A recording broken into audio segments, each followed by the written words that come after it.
Hey everybody, today Rahdo talks through episode 25 of the podcast. I'm going to be doing something a little bit different today.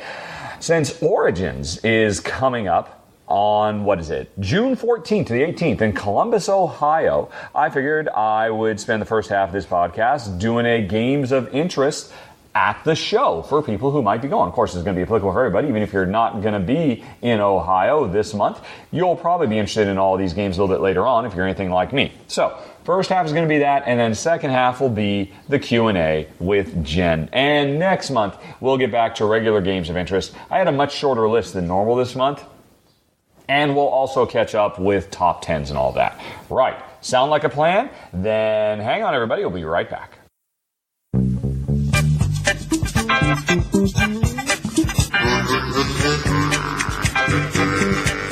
Okay, Origins 2017. What to see, what to do.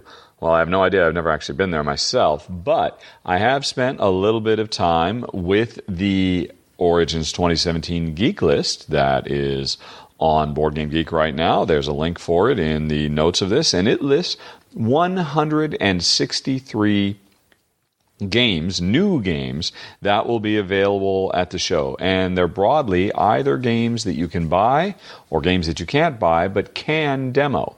And so because of that, I'm going to do two lists today. I am going to talk about my top 10 games to demo at the show. If I was going to be there in Columbus, these would be the 10 that I would definitely seek out and try to sit down and play. And then I will also do the top 15 games to buy.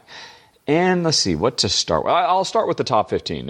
These are games that will be for sale. Some of them will be, I'm sure, available in mass quantities. Some will not. People have been making note of which ones people should seek out because there won't be very many on the Geek List. So go check that out for more. And of course, obviously, you should check out the Geek List anyway because I've got very particular taste. I'm ignoring anything that requires more than or 3 or more players. I'm ignoring a lot of stuff because it's too aggressive. Also on this list, I'm ignoring any games that I have already run through. What is that? There's like 1, 2, 3, 4, 5, 6, 7, 8, 9, 10, 12, 13, 14 games on that list, roughly, that you can actually go on my YouTube channel and see. I mean, so while I could have worked those in, to say how much I value those particular games relative to everything else, you can watch the run-through. You can decide for yourself if Train Heist or This War of Mine or Glass Road or Tiny Epic Galaxies Beyond the Black or Honshu or whatever.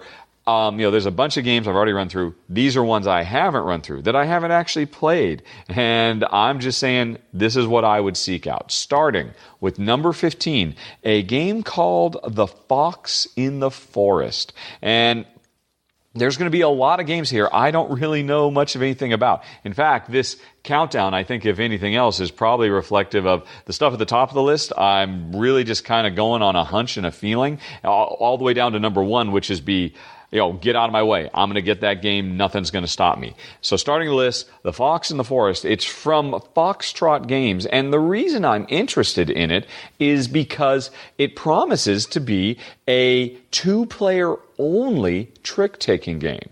And that's a fascinating idea. I love the idea of trick-taking, and I've tried several interesting trick-taking games over the years, but they almost always, without exception, are subpar when played with only one other player. In fact, I can only think of one that I've actually enjoyed as a 2-player game. Half Pint Heroes worked really well. But now, here's a game that has the audacity to say, forget 3 or 4 or 5 players. This is for 2 players only, baby. And that's all I know. Although I can also say the art for it looks lovely, looks absolutely delightful. So those two things put The Fox in the Forest at number 15. Then on to number 14, Attack on Titan Last Stand. And now I've actually done a run-through for another Attack on Titan game from publisher Cryptozoic, which was Attack on Titan the Deck Builder. And that was a really, really good game. Jen and I very much enjoyed it, although we don't really know that much about the franchise. I have actually, since I've watched some of the episodes, and I've got the rest. I'll probably end up finishing the first season. So no spoilers, anybody. But anyway, Cryptozoic is now bringing out their second Attack on Titan game, The Last Stand, and this one's really interesting. I have to admit, I'm kind of on the fence about it, because the notion of this is one player is the Titan, which are these big, towering, humanoid monsters trying to wipe out humanity, and all the other players are on a team trying to take the Titan down. So as a two-player game, of course, I'd be the Titan, Jen would be the Titan killers, I guess. So it's a face-off. It's a mano a mano, lots of punching and attacking each other. So I'm not interested in that. But what is interesting is the Titan Hunter players, the ones who are taking out the Titan, their turn is rolling a bunch of action dice with different effects on them to move or attack or use their jump gear and all that stuff, and they can roll and re-roll Yahtzee style, trying to get the dice that they want. But the danger is every one of the action dice they're rolling has a Titan face on it. And if they roll the Titan face, they've got to give it to the Titan player. And that's how the Titan player gets to do stuff. So you've got all these heroes zipping around like they do in the anime and the manga. And, every once in a while, the Titan will get to attack, but then they do these big epic things. I think that's really, really awesome. I love the tension, because you see that in, a lot of kind of push your luck Yahtzee things of, the more I roll, the more dice are going to get locked down, and usually that means the simulation will do something. But in this game, that gives your enemy something to do. That's really, really cool. Plus, every round, the Titan player plays 2 cards from their hand, one face up and one face down. So everybody knows half of what the Titan player has in mind, but not everything. So are they bluffing? What are they going to do? It sounds really cool. And then on top of it all off, it's a 3D board because the Titan himself is gigantic. I mean, it looks from the pictures like it must be 1.5 feet or probably 1 foot tall, and it's got all these little platforms on it that the players climb their way up when they're fighting him. It looks really, really cool. And while Jen and I tend to avoid things where we fight each other, that notion of rolling dice and pushing your luck and feeding the Titan actions, that sounds really cool. So it makes the list at number 14 from Cryptozoic, Attack on Titan Last Stand. Then, number 13, Railways of Nippon, which is a new expansion, which I don't think anybody particularly expected a new expansion coming out for Railways of the World. And actually, I've talked about this in a previous podcast. It's from Hisashi, a really well-respected Japanese designer who did a bunch of games. Trains, Yokohama, a few other ones. I've run through several of his games. They're really, really good. And Jen and I love Railways of the World, so this is kind of a no-brainer. What is he going to bring? By doing a map of Japan, instead of maps of Europe or America or England or all the other ones, a map of Japan, during its industrial age. What will that do? What new gameplay? I don't know, but I'm excited. I am interested to see a new designer's take, inject some new blood into, Railways of the World. That's very, very cool. Number 13, Railways of Nippon from Eagle Griffin Games. Then we go on to, this was a big surprise to me, number 12, Samara.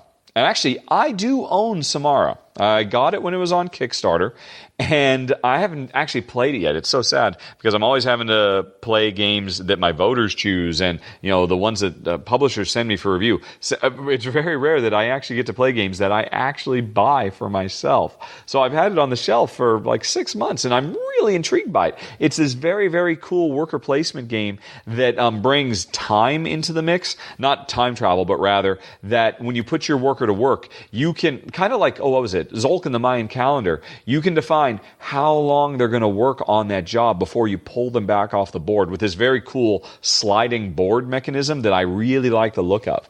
Anyway, I guess I'm not alone because Tasty Minstrel Games must have liked the look of it. They have decided to do a reprint of it, putting it in a smaller box. I don't know what other changes have been made to the base, but if I didn't already have it, Tasty Minstrel Games, I'm just going to say it, they have excellent taste. All the games they have been picking up to bring out to a wider audience have been excellent. And I already thought Samara was going to be excellent when I backed it on Kickstarter originally. So no surprise that it would make my list at number 12, Samara. Then on to number 11. Barenpark. I imagine in English it's going to be called Bear Park, because Barenpark is its original German name, and that's what's listed as on Board Game Geek. So I assume if you go over to Mayfair Games, who's rolling it out at Origins, you'd probably want to look for Bear Park. Anyway, I don't know much about it, but it looks like players are trying to make their best bear park. They look like zoos devoted to housing and caring for and recreating the habitats of all different kinds of bears, and while also making sure you have plenty of restrooms and restaurants and all that kind of stuff. So it's one of those kind of zoo tycoon type games. And a big focus of the game is all the Tetris style pieces that you're trying to puzzle out how to make them fit on your board. This is something we've seen not too long ago in Cottage Garden and Patchwork before that. And so we're getting another take on it, from Lookout Games, Mayfair game. It looks great. The early reports are it's a really fun, solid game, and that's why it's on the list for me at number 11, Barenpark, or Bear Park, or Park of Bears. I don't know what's going to be called in English. Then, on to number 10. Man, I really like the sound of Pinball Showdown, which is a little independently developed game from publisher Shoot Again Games. And it's actually designed by, Diane Sawyer, a lady designer. Everybody, more women designing board games, awesome. But put all that aside, who cares? What I'm really intrigued by is the theme. In this game, each player is a pinball inside a pinball machine, bouncing around like crazy, trying to rack up the most points. Like a pinball machine. It's a card game, and all the cards you've got in your hand represent, the different bumpers and ramps and flippers and all the kinds of stuff. And it's, you're playing cards to rack up points. I don't know anything more about it. That, though, is such a cool idea. And Bauer's Game Quarter did a video of this a while ago, and Bauer really liked it. And, Bauer doesn't mince words. If he doesn't like a game, he comes right out and says it. So, or actually, it's not Bauer, it's Forrest. Forrest of Bauer's Game Corner. And so he really liked it. And I love the idea. This is definitely something I would want to check out at number 10, Pinball Showdown. Then on to number 9, The Lost Expedition, which just kind of came out of nowhere. I'd hardly heard about this at all. I guess Z. Garcia of the Dice Tower did a run-through of it about a month ago. He must have gotten an early copy of it from publisher Osprey Games. And, man, I wish I'd gotten an early copy of it, because watching Z's video, it looks like a blast. It looks like a lot of fun.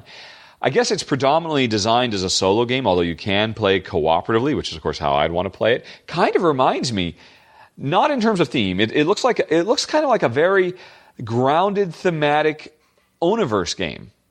Because it has kind of the same sort of gameplay vibe as an Onirim. But not set in some weird nightmare dreamscape. It's actually a jungle adventure where players are trying to get this group of explorers from one end of the jungle to the other by playing cards. In every round, the cards have to be played in a certain order. And the order you play them in ultimately determines how all the cards will be resolved. So it seems like it's actually a potentially very clever puzzle that evolves, because some of the cards will say, okay, if this card is placed here, 2 cards to the right of it will get ignored. Some cards are good, some cards are bad. And so some cards get played randomly, and you have a little bit of lack of control, but then you've got a list of cards in your hand that you're trying to ensure you skip the bad stuff and activate the good stuff. You have limited resources. You have multiple explorers. Not all of them will make it through alive, and you try to help them survive as long as you can. According to Z, it's also a very challenging game, which makes it very enticing to me. I love a really hard co-op or solo game. And and it looks nice too. It has really great looking art. So that's why it makes my list at number 9, The Lost Expedition from Osprey Games. Then number 8, this one is going to be a very popular game, it's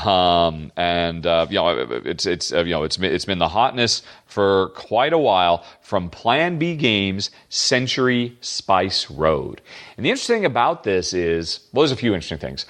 One, it's apparently the first game in what is going to be a series of century games, where I guess it's the same basic type of gameplay, but it moves forward or backwards and takes place in different centuries.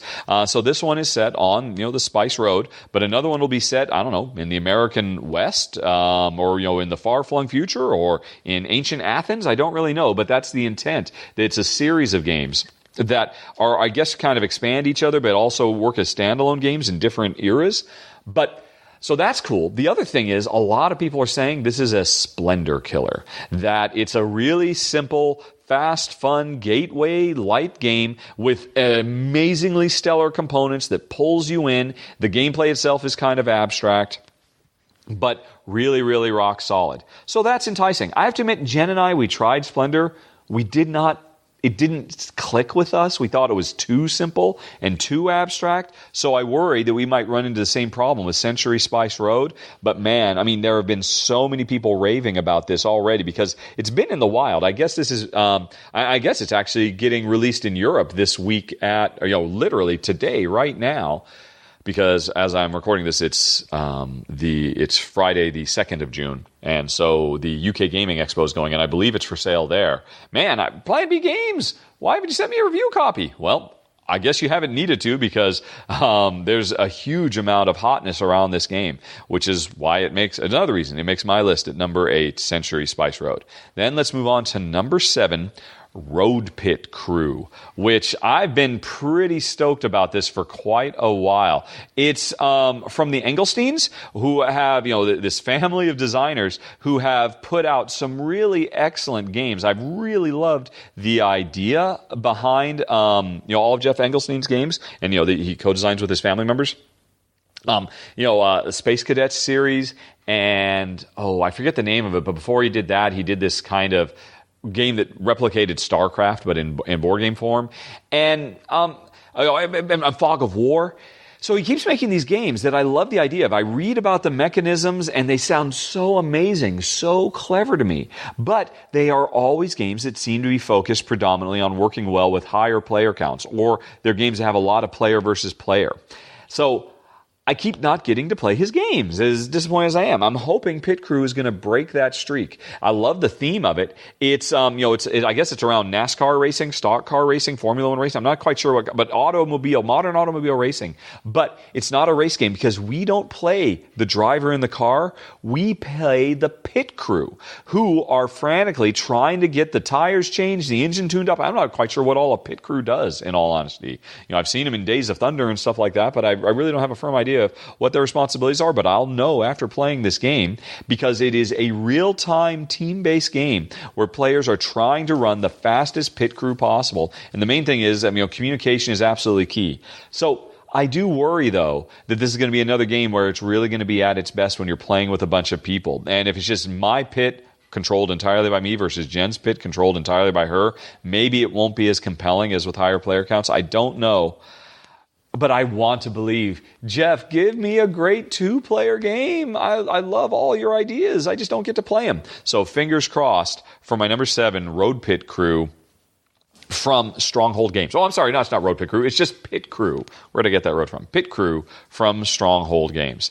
Then we move on to number 6, which is an expansion for a game I have done a run-through for. I was almost going to leave expansions off of this list and only talk about new games, but in the end I figured, what the heck, because I didn't want to take this one off the list. It's Haspelknecht Ruhr Valley. And I've done a run-through for Haspelknecht, and that turned out to be a delightful game. A very, very cool, fresh, what would you call it? Not worker placement. It's a game about coal mining in pre-industrial Germany. And it's so smart. The base game had this action selection mechanism that's unlike anything else on the market. That was really cool. The raw tactile nature of how you actually mine the coal mine that's your own little board was really compelling. But it also had a very, very compelling amount of replay value because of all the different upgrades you could make for your operation and the way that you could focus on working the mine while your opponent works on the upgrades, but you could then piggyback off the upgrades they do. There's leveling up your workers. There's just so much stuff. So the core game was already phenomenal. And I have heard some people complain that, well, yeah, we can understand how it has a lot of replay value at 2 because you don't see all the upgrade tiles every turn, but at higher player counts, it maybe gets a little samey because you always see the same tiles. So color me excited that a whole bunch of new tiles are getting added, but not just new tiles. New fundamental gameplay elements are getting worked into the core formula as well. So you can go find out why I was so excited about this by watching the original run-through for Haspelknecht. So I'm stoked for Haspelknecht Ruhr Valley, definitely. And then moving on. And I should say it is coming from publisher Capstone Games. Right. Then, moving on to number 5, Okey. Once again, I have to go back to Tasty Minstrel Games, who seem to have very, very good taste. I mean, they produce really wonderful game designs of their own, but over the last year or two, they've really been focusing on finding really awesome little games that were published in other markets and bringing them into the wider market. I already, earlier in this thing, mentioned Samara. Now I'm mentioning Okey, which is a cute little... It's kind of similar to a Hanabi sort of thing. Or not really Hanabi. But anyway, it's a very, very light card game where everybody plays cards trying to contribute to this overall orchestra. And the tricky thing is, you know what it's like? It's like The Game, a completely abstract game that came out a few years ago. I think it was a Spiel des Jahres nominee. Where you couldn't tell anybody what's in your hand, and we're all playing cards to like a common tableau, and I'm hoping you will play the cards that, set me up for what I need to do, and I'm hoping I don't play cards that totally mess you up. It's one of those types of games. It's got really cute, adorable art. It's a whole bunch of anthropomorphized animal members of an orchestra trying to, play. And there's a few interesting restrictions. One is you're not completely cut off from communicating. You can't communicate what's exactly in your hand, but you can talk about what suits are in your hand. So there is some collusion between players, unlike, say, Hanabi or other ones where you're really, really restricted. Here you can strategize some, but you can't give perfect information. And I'm very confident about this because Tasty Minstrel Games actually sent me a copy of it. It just showed up the other day, and so far I have played a 4-player game of it, and we thought it was delightful. And I haven't played it solo, but our guests, while we were playing another game, she actually played as a solo game, and she said, wow, this is really great. I'm going to play this 2 or 3 times while you're playing your other game. And I haven't actually sat down and played it with Jen yet as a 2-player game, but I believe it's going to work really, really well. I've been very impressed by my limited exposure so far to Okey from Tasty Minstrel Games, which is number 5. Now, on to number 4, we've got Sword and... Oh, shoot! Shoot. All right. I'm cheating. All right, I was going to say Sword and Sorcery, because originally I did make this list including all the stuff I have done run-throughs of, and then I took all those titles out, and I didn't take out Sword and Sorcery. No! Oh, dear. All right, I'll tell you what, forget about it. Forget about Sword and Sorcery, although it's an excellent cooperative fantasy dungeon crawl adventure. Again, you can see my run-through about it. Oh, dear. But that messes everything up. You know what? Okay. Renumber everything in your head. Number 15 was actually number 14, Fox in the Forest, because my new number 15, which had just missed my list originally, because I liked having the nice 15 cutoff, so I've got a new number 15 from Bezier Games, New York Slice. I'd definitely be interested in checking that out. It's an I Split, You Choose re-implementation of a very well-loved game that can work well with parties, but apparently is strategic enough to work well, maybe even with 2 players. I've been told it works well with 2. And so I'm really curious to try out New York Slice from Bezier Games. That's number 15. Then number 14 is Fox in the Forest. 13 is Attack on Titan. 12 is Railways of Nippon. 11 is Samara. 10 is Barenpark. 9 is, you get the idea. 9, 8, 7, 6, 5, 4. Let's talk about now number 3. So Okey is number 4. Number 3 is a very cool-looking cooperative film noir, like a Sam Spade, Maltese Falcon, grizzled detective game called Deadline. Let's see, and who is it from? Deadline is from publisher WizKids is public. Oh, I didn't realize that. I heard about it last year. And I saw a video they did of it, of the demo copy they had at Essen. And at the time, I was really interested. It's a cooperative game. The game comes with, I don't know how many missions, 10, 15 mysteries that have to be solved. It's very much like, what's it called? The game Sherlock Holmes Consulting Detective, which you can go watch the run-through I did of that. Spoiler-free run-through, amazingly. And it's this notion that you get the game. There is a mystery to solve, in this case, a hard grizzled detective film noir mystery, and everybody's working together. And once you've solved it, well, hey, you've still got 12 more missions to go before you've kind of finished the game and solved all these things. And what's interesting is most of these just are, because there's the Sherlock Holmes Consulting Detective line, but there was another game that I did a run through for last year called Watson and Holmes that took that same idea. But made it much lighter and faster. And, in Gen, I really enjoyed it, except for the fact that it was a competitive game, and it wasn't very good with two. So that was, on the whole, kind of a mixed bag. Deadline looks like it'll be a phenomenal cooperative game that'll work well at a number of player counts, including two, because while everybody's trying to figure out the murder mystery, we're also playing this little puzzle game where we have cards in our hand that means we have to match symbols together. And again, like what was I talking about just a minute ago? Okey Doke. Yeah, these two are right next to each other. I can't tell you exactly what cards I've got, and I've got to play them hoping that you will understand what it is I need to do and not mess me up and set me up so that we can achieve certain goals together. This is something, games where you have limited communication and you really have to pay attention to what your partner needs. This is something Jen and I have found we really enjoy. I mean, we really enjoyed it and then we held hands. So anytime that kind of thing where, which is good for us because generally when we play cooperative games, we tend to overanalyze everything and can really drag things down. So being put in a situation where we can't communicate everything perfectly really kind of helps keep the game going for us. There's a lot of reasons I'm really, really interested in checking out Deadline. And I guess that makes sense, seeing as how it was my number 3. Which is saying something. But number 2, what I would seek out even more readily is Caverna Cave versus Cave, which I'm thinking is going to be from Mayfair, right? Let's take a look at that. It must be.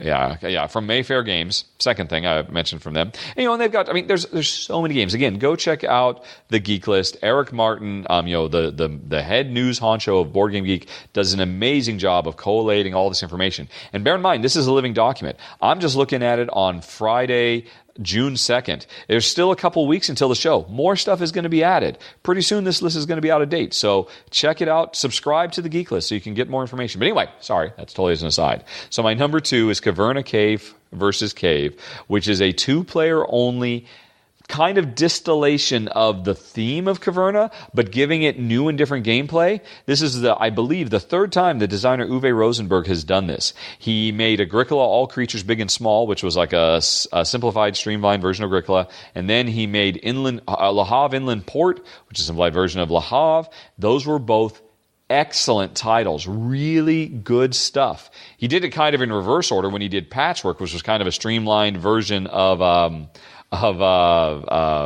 Feast for Odin.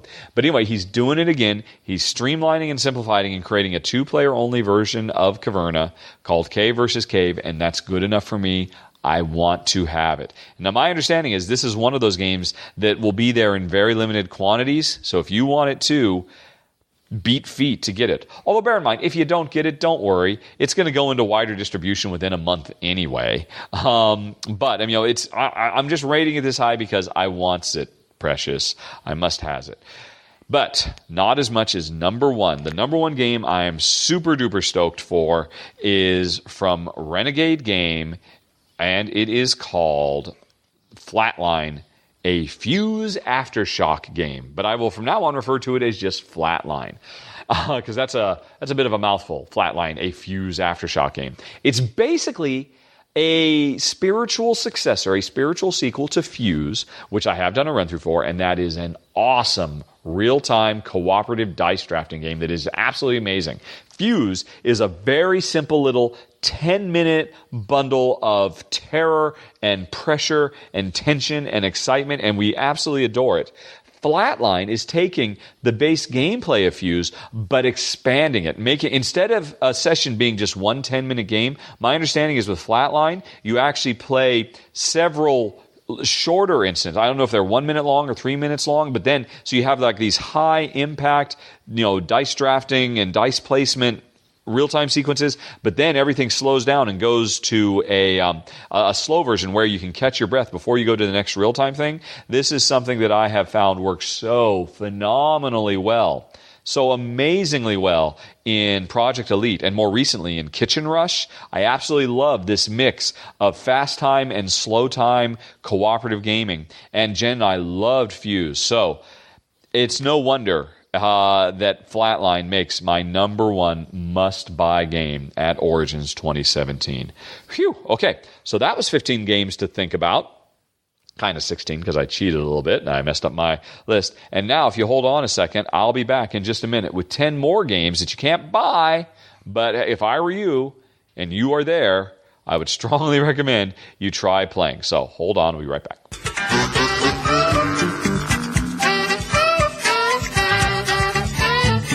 Okie doke, folks.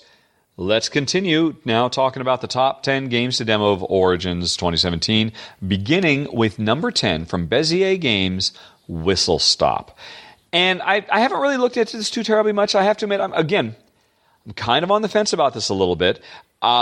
It's on my list because, as far as I'm concerned, Bezier Games, like Tasty Minstrel Games, has a pretty flawless record. They're getting to the point where I am not worried. If they have decided to put their name, their label on a game, I can have a high level of confidence it's going to be a solid game.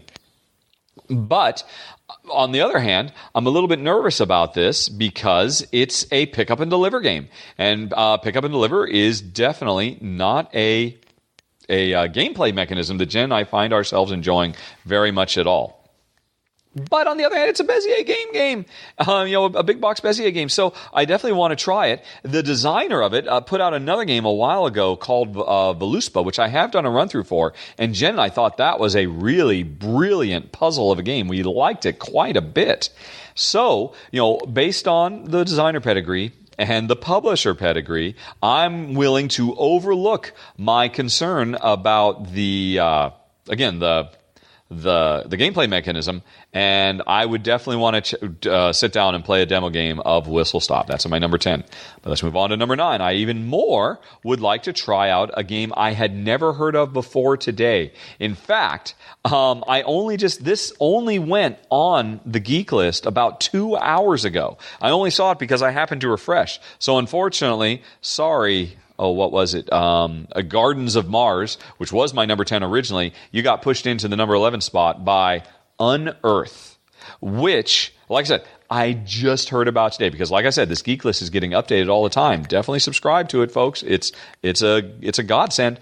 But anyway, Brotherwise Game is going to be making available for demo Unearth. I don't know much about it other than it looks really pretty. It has really nice looking art. And it's a dice worker placement game, which Jen and I played several dice worker placement games. It's something we really enjoy quite a bit. But what's interesting about this one is it's not all D6s.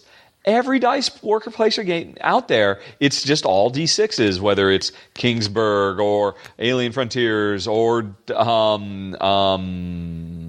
a Dark Horse or Voyages of Marco Polo, or there's so many of them these days. It's a really, really common thing, but it's always D6s. Unearth uses a bunch of different D8s, D10s, D12s, D4s, all in worker placement. What does that mean? I don't know. I can only assume it means different workers. So obviously, they have different probabilities of what you're going to roll when you roll them. I'm intrigued by that idea. It seems like such a simple little thing, but it could be a real game changer for the burgeoning dice worker placement genre. So I'm definitely interested in number 9, Unearth. Then we go on to number 8, Hotshots, which is a cooperative firefighting game from Fireside Games. And it seems like it's a very, very cool cooperative game that has a healthy dollop of push your luck.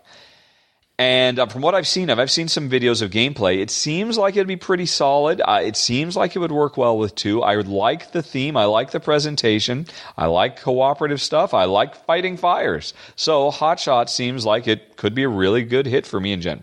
But then we move on to number 7, Witches of the Revolution. Which, I mean, this thing has such a funny theme because it asks the question, what would it have been like if witches, real, bubble, toil and trouble, riding around on broomsticks witches were single-handedly responsible for, the colonists winning the American Revolution. That witches came in and saved the day. Behind the scenes, this is hidden history. Nobody ever knew that George Washington and crew, they would have been toast if the witches hadn't stepped up. That's a very, very cool theme from publisher Atlas Games. I'm immediately intrigued by this alternative, kind of fantasy history view of something I had to study quite a bit growing up in American grade school. But on top of that, it looks like it's a really solid cooperative deck builder with some very, very interesting tweaks to deck builder, standards with, the way the deck can get filled up with bad stuff and, or it can kind of get whittled down over time and, the pressure you're under. It seems like it has some very, very solid gameplay. It has a really, really cool theme. So I have to admit, I'm more than a little curious about number 7, Witches of the Revolution. Then we move on to number 6, The Palace of Mad King Ludwig. Once again, Bezier Games makes a list. Now, this is a sequel to designer Ted Alspach's, Suburbia, and then the Castles of Mad King Ludwig, and then there was Subdivision, and now the Palace of Mad King Ludwig. Mad King Ludwig was an excellent game, really well loved. Jen loves it too. Here's what Palace does. It's the same basic type of, trying to cobble together this really crazy collection of rooms for the Mad King, but now all the players are working on the same castle instead of working their own little private one. That is very cool. That is something that none of these Bezier city building games have done. It's always been you working on your own little thing. There's been interesting interlap and interplay in all of them, but now players are working in the same space. That could be awesome. I absolutely love the idea. I've loved everything that's come before, so that's why it's at number 6 from Bezier Games, The Palace of Mad King Ludwig. Then on to number 5, an expansion for a game I did a run-through for last year called The Networks, and it is Networks Executives. It adds more to a game Jen I already loved. If it was there for sale, it would definitely be on my must-buy list, but it's not, so it's on my must-demo list because I would want to sit down and play it. Although the designer, Gil Hova, he mentions on the Geek List, he's posted that it might be hard to actually, because he doesn't have a stand. Basically, I don't know if maybe you have to contact him directly and arrange a time to sit down and play a demo. I know I would if I were there because we love the networks and I can't wait to see what will be new in this expansion. But now let's move on to number 4, another expansion. This is Hero Realms, Ruin of Thandar. And now, Hero Realms is interesting. It's from publisher White Wizard Games. It's actually a fantasy reimagining of the monster hit deck builder Star Realms. I've played Star Realms on my phone. There's a really good digital implementation. So if you ever want to play Star Realms, you're curious about it, download it. It doesn't cost hardly anything on your smartphone. You can give it a try. I played Star Realms. I thought it was okay, but it played a little bit too on rails. It was a little bit too streamlined and straightforward to Jensen my taste. But when Tasty Minstrel did an alternate take of it called Cthulhu Realms, then it really opened up, and Jen and I enjoyed it a lot more. So now, White Wizard Games and the original designers have gone back. They've taken some of the ideas that was in Cthulhu Wars and re-implemented into the Realms formula, but it's not set in far out science fiction space galactic battle. Now it's high fantasy hero dungeon crawling stuff, which Jen and I absolutely love. The same core mechanisms with some of the improvements from Cthulhu Realms. And it's interesting. I have a copy of Hero Realms, but I haven't even opened the box yet. Because what I'm really interested in, the reason I picked it up is because I was so excited about this expansion, because it brings cooperative campaign play, which I absolutely adore. Games where the adventure doesn't stop at the end of your session and you reset everything back up and start all over again from scratch. This is a game where there will be an epic story played over multiple sessions as your character, your deck levels up. You don't keep resetting your deck after you're done. You keep building it and building it. I mean, we've seen this in games like Pathfinder Adventure Card Game and Shadowrun Crossfire, and every time it happens, I love it. So adding that to the Realms system in Hero Realms makes this a must-have. And I actually talked to the publisher about this last year at Essen, and he told me some of the plans they have were so crazy, and I couldn't talk about it at the time because they hadn't really been announced. Hopefully they'll be announced if they haven't already, and people can start seeing. They have some amazingly ambitious ideas and plans for how the Hero Realms, Ruin of Thandar, epic campaign is going to work. And if you're at all interested in Star Realms or Cthulhu Realms or Hero Realms, you have to go and talk to them just to get as excited about the potential of this as I am, having heard it. So anyway, that was number 4, Hero Realms, Ruin of Thandar. Then, number 3, Codenames Duet. You know what? I almost didn't put this on the list because, come on. Everybody knows how awesome Codenames is. I don't know. If you don't, well, then don't give it the time of day. But Jen, Codenames was an amazing party game. It's even more amazing because it works well as a 2-player game. Jen, I very much enjoyed it with its little cooperative 2-player variant. Now, Codenames Duet comes out, which is a team cooperative game, one team versus another. Or no, I'm sorry, no, that's not right. That's not how it works. It's a cooperative game where there are 2 teams, but the teams are working together, which is the fundamental shift out of Codenames, which was a competitive game where the teams are competing to be the first to crack the code of the other player's secret team of spies. Now we are trying to communicate and give clues to each other while receiving clues from each other. It sounds phenomenal. It sounds like a Codenames killer. And that's saying something because Codenames itself is absolutely amazing. I must have it. If I can't have it, I must play it. That's why I would want to give it a try. And then I would beg and plead to let me take home this prototype you're playing on. But anyway, number 3, this is a level of enthusiasm and excitement I have, and I'm super excited about Codenames Duet from CGE Czech Games Edition. Then, my number 2, also from CGE Czech Games Edition, it's called That's a Question. And this one's cheating. I don't know if this will work with 2 players. It hasn't been announced yet. It's a party game from designer Vlada Chvátil, who is one of my favorite designers of all time. Everything the man touches turns to gold. He is a genius. And I don't say that lightly. That's a word a lot of people use, but he is a board game design genius. So eclectic, so many things he does, and every time he makes a new design, it's absolutely phenomenal.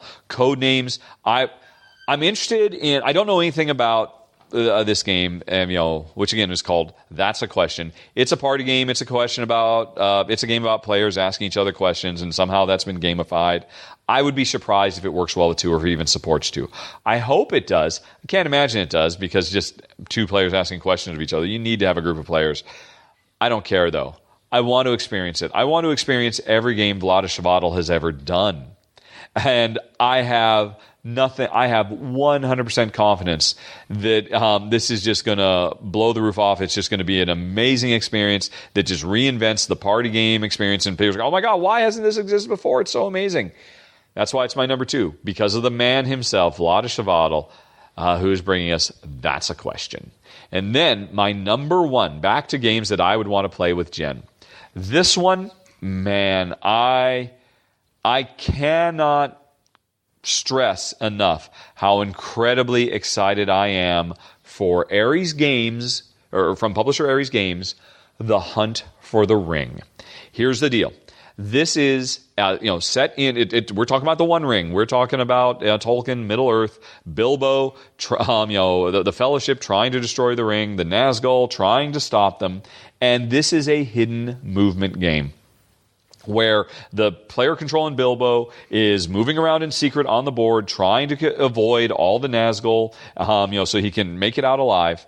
And the interesting thing is, there's 2 big interesting things about this game. One is they decided, there's several designers working on this, but one of the the principal designers on this game is the guy responsible for Legends from Whitechapel, which is one of the most popular hidden movement games to date. I mean, everybody raves about how absolutely amazing this game is. And I've never gotten a chance to play it because Legends from Whitechapel is all about hunting Jack the Ripper. And here's the thing. Jen and I are so desperate to have a really great hidden movement game that we love, because Jen loves being the person doing the hidden movement and being hunted by me, and I don't mind doing the hunting, but every one of these games we've tried, they've just not worked for us for various reasons. Letter from Whitechapel we've never tried because Jen refuses to play as Jack the Ripper. So it's unthinkable to her. But I guarantee you, she'd love to play as Frodo, sneaking around, trying to get away from the Nazgul. And I don't mind being the Nazgul, chasing that little hobbit. So that's cool. That, talk about designer pedigree. The guy who is behind arguably the best hidden movement game in the industry is now bringing his talent to bear for this new game with maybe Jen's absolute favorite franchise. I don't know, maybe she likes Harry Potter more than Lord of the Rings. I'm not quite sure. But that right there makes it a must-have. But I'm not done yet. Because here's the other thing. The game apparently comes in two halves. I guess there are two modes, although you can consider it playing the first and second half of a session. You could play the first half, and that'd be an hour, and then you could stop. Or you could then play the second half, because it continues Frodo's adventure after he makes it to the prancing pony and he has to continue trying to escape. You could play it as like one long epic session or two shorter sessions, however you want to play. But here's the thing. The two game modes are radically different. Everything I've just described about Frodo sneaking around, trying to avoid the Nazgul, trying to make it to Bree, I think, it just covers that first part of the story, getting out of Hobbiton and getting to the Prancing Pony alive and finding Aragorn. That's the first half. The second half, the player who played as Frodo no longer controls Frodo. Now they're playing as Gandalf. And the other players are still playing as the Nazgul, trying to catch the ring bearer and stop him from his quest. I think maybe he's trying to get to Lorien. I'm not really quite sure the particulars. But anyway, now the hidden player is Gandalf, still moving around the world. I'm not sure if his movement is hidden anymore, if he's publicly known where he is. But the important thing is Frodo is still making the journey. Frodo's location is still secret. And now Frodo moves on his own. The game comes with an AI system that allows Frodo to move through the world secretly. The Nazgul player, if you're only playing a two-player game, has no idea where Frodo is still still intent on trying to catch him and stop him. But now the Gandalf player doesn't have direct control of Frodo, knows what Frodo is trying to do, and now Gandalf is playing a game of defense, trying to keep the Nazgul away, distracting them, bluffing them, stopping them, fighting them, all kinds of stuff. But even the Gandalf player, I think, doesn't have perfect knowledge of exactly what Frodo is going to do because he is run by a game-controlled AI system. I just talked about this just the other day when I did my top 10 AI games. If I had known about this game, I probably would have wanted to put that top 10 on hold until I played it, because Hunt for the Ring might scream to the top. I love this idea of me or Jen having to, our entire game, this entire hidden movement game, revolving around an AI that is making decisions outside of player control. And then the players have very asymmetric roles. One player trying to save Frodo, the other players trying to hunt down Frodo. And who knows what Frodo's going to do? Only the game knows. Oh my God, that is mind-blowing awesomeness. This just came out of nowhere and rocketed into my must-have games of the overall year. And you can play it. I am so jealous of you, whoever is listening to this, whoever will be in Ohio for Origins. I want to play this game so bad. You have no idea. That's why it's my number one from Ares Games, The Hunt for the Ring. If you, whoever you are, if you're at Origins and you do not check this game out, we're going to have words.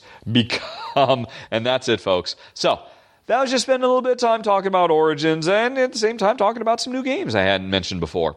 And now, if you hold on, I'm going to get Jen mic'd up so we can get to the questions and answers. Okie doke.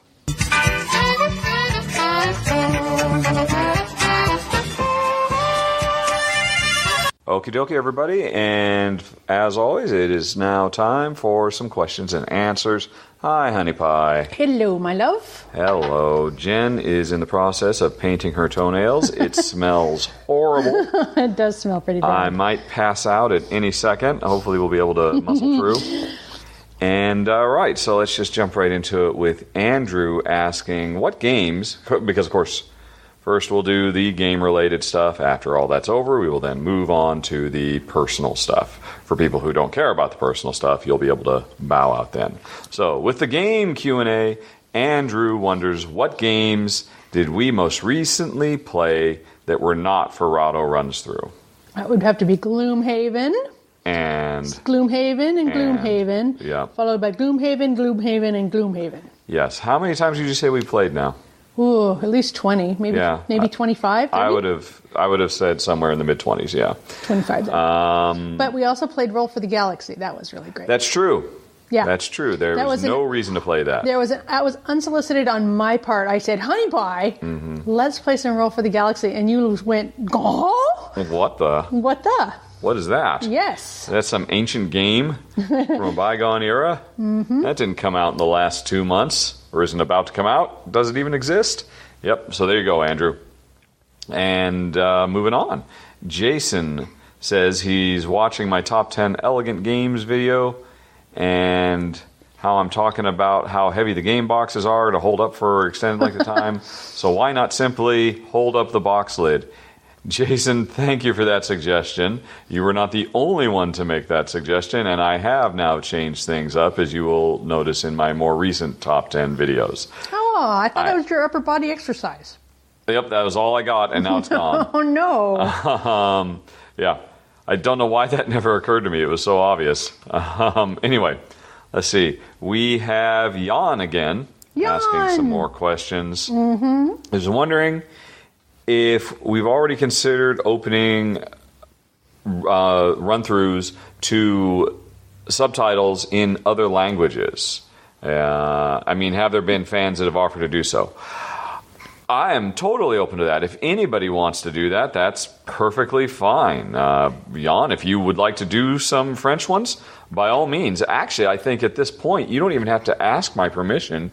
YouTube allows viewers to just go on ahead and do it, and then they submit it, and then I just have to hit a button saying approved after I confirm you don't put any bad French words in, I suppose, which I don't really have a way of so you'd have to get in touch with Jan to do a proofreading. Yeah. And then something. But yeah, I'm totally open for that. That has happened a few times. I know there were a couple of run-throughs that are in Russian because I think I'd done it, and then the publisher said, boy, we'd really like our audience to be able to see this, because it was a Russian publisher. Would you mind? And I said, no, of course. The more subtitles, the better. So, Jan. It wasn't for Russian railroads, was it? No, it was not. Oh, that would have been very appropriate. And yeah, I think there's some other ones. There's been some Korean ones, I think. So yeah, I'd love every one of my videos to be available in every language of the world, and I am certainly not at all opposed to pushing the button, which is pretty much all I have to do once somebody uploads it. Okie dokie. Then his other question is, let's see, this is actually in response to when I was talking about Desert Island games and how they have to be games we'd play for the rest of our lives. And how on earth can you say you'd play one of those as many times as you can? Isn't it human nature to actually explore a game for some time, have a good time with it, but then after you've mastered it, want something else? I'm wondering whether your occupation would bias you a bit as you sort of never get stuck with a game or get the option to replay. I don't know. I couldn't say what the more widely held approach is, whether people prefer to. I know Jen would certainly like to play fewer games more often. Meaning, I would like to revisit more games more often. Isn't that what I said? Play fewer games more often instead of playing more games less often. Well, that was the intent. Yes. Yes. I'm I have no data on this whatsoever. I'm not really complaining. I do like playing new games all the time. I mean, I think that's a lucky happenstance that my job tend towards, I think, what my preference is. Before I was doing Rahdo runs through, when I was still working full time, I was just paying thousands of dollars a year to buy tons of games and play them. But to be fair, back then we did play games. I mean, we played the heck out of Agricola back in the day. Mm-hmm. Yeah, we played most games. We played a lot of Lancaster. We played a lot of everything before Rahdo runs through. So I imagine that's when eventually Rahdo runs through comes to an end. Well, that's what it'll go back to. But who knows when that's going to happen? Let's see. Was there anything else? Oh, and he has subscribed to BGG News. Good luck, Jan. Hopefully that gives you what you're looking for. Let's see. Honey, I think they can hear you. Painting my toenails? Yes, because you're leaning over and your mic's getting all wrapped up in your shirt there. So they're getting a lot of staticky static. Oh, sorry, everybody. Oh. My toenails are only half blue now. Yes, and the fumes are rising even as we speak. I was trying to do it quickly so that, certain people would be able to breathe again. I'll muddle through somehow. Okay. So Mike says, I recently ran across this at my local Barnes & Noble and noticed ... And did he send you a picture? Else. He sent you a picture message. There is an attachment, yes. Okay. Not even looking at his computer. There you go. I figured that out. It is a picture of Fuse. Ah, yes. It's a picture of the board game Fuse, which is the little real-time dice rolling bomb defusal game. Yeah. Where the publisher Renegade has put a sticker on the front saying it made a Rahdo's top 10 for 2015. Oh, well, that's nice. I noticed Renegade's done that a few times. They've put quotes from me when inside their manuals of games, when they're referencing other games, they put quotes from me and stuff like that. I think it's cool. I'm pretty sure they asked. Yeah, that's right, because they asked if it would be okay and then asked for like a super high-res copy of the logo so that they could, use it. So anyway, that's really kind of more of an observation. There's no question mark in the picture. He just noticed it. Question. All right. Well, yes. I don't know. I guess I kind of have mixed feelings about it. I'm fine with it. If anybody wants to, the first one who ever did, I think Richard Breeze asked if he could put a quote from me in an actual ad he was putting in a magazine for Keyflower, I think. And yeah, every once in a while it happens. I'm perfectly fine if people want to do that. I don't ever want to become... I don't know. When they start transposing your... not transposing... what is it? Transcripting your run-throughs as part of their manual. Yeah. It's nice. It's fine. I could take it or leave it. But if they want to do it, that's cool with me. Let's see. Larry, moving on, since Mike didn't actually... He just had an observation. Larry has gaming and personal questions. His gaming questions are... Did he break them into two subsets? Yes, he did. Oh, what a guy. People tend to do that. That's nice. Are you familiar with Rise of Nobility, which recently funded successfully? I don't recall you ever talking about it.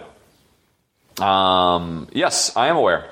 Looks like a neat game. Love the guy's art. Seems like it has some really clever ideas. I don't have time to do them all. I just can't cover everything. You cannot do it, Captain. Yeah, there was another game that was on Kickstarter right around the same time that was like hugely successful as well. And everybody kept asking, hey, are you doing a run-through for it? And I'm like, no, Clans of Caledonia, I think. Those were two games that came out fairly close to each other. And I, with the benefit of hindsight, I should have made the time because they both looked really, really cool. But I'm sure I'll catch them when they hit retail. Let's see here. Are you familiar with Too Many Bones? I think you're aware of it. Chip Theory Games never sent you a copy, and I'm certain it'd be ridiculously expensive. I'm sure it would. And actually, Chip Theory Games has offered to send me a review copy of the game. And I'll be honest, I turned them down for pretty much one reason alone. I do not want another ginormous game box that I don't have room for. It looks really, really cool. I'm sure we'd like it. I do worry that there's too much roll to resolve. I know there's a lot of really cool dice stuff that happens in that game. There's more to the game than just rolling dice and hitting monsters over the head with them. The way you manipulate dice and do your dice tech trees and all that. It looks very, very cool. And a really, really awesome insert that they used to store the 5 billion dice it comes with. But that meant having a ridiculously oversized box. And we've now got Gloomhaven and Pathfinder and Catacombs and Mechs vs. Minions. I just don't have enough room. No room for all these crazy oversized boxes. So it was just kind of I kind of took a pass on it. Sorry, I was just looking around at them over there. I don't know, maybe, I don't know. It looks really cool. And yeah. But I'll be honest, it was a silly reason. But it was a pretty successful game. I don't think he needed my help. I mean, it seems like the game is pretty well received. I mean, I know Scott Aldi of Board Game, the head honcho of Board Game Geek, loves it. He raves about it. Let's see. What are my thoughts about it? Oh, that was the question. Hey, I jumped right ahead. Do you think it would be a game that we'd be interested in? Yeah, well, no, I've already answered that. Okay. What about Ravensburger's Master Labyrinth? What do you think of it? I do not know what that is. I have not heard of Master Labyrinth. Must be an older game, I guess. That's to the BGG. MasterLabyr. That'll be enough because I'm typing one-handed, holding the mic with the other. Oh my gosh, it's from 1991. That's crazy old. Nope, don't know anything about it. Alrighty. What do you think of it? My sense is it's an oldie but a goodie. Probably a good game to introduce young board gamers. Well, then, if that's the case, No. I'm probably not too interested in it because we don't have any young board gamers. Hey. We're old board gamers. It's okay. Let's see. Are there specific games you would recommend for children aged 3, 4, or 5? Oh, golly. Boy, no. I mean, anything that would work for a 3, 4, or 5-year-old, we would not have touched with the 10-foot pole. We just would never have tried it. Do you not ever think about this because we do not have children? That is correct. I couldn't possibly. I don't know anything. I don't even know what the mental faculties of a 3-year-old are. I assume they can talk by then, right? Yes. Yep. So, yeah, I have a big fat goose egg of experience in that regard. So I'm sorry I cannot help there, Larry. And we'll be back to your personal questions later.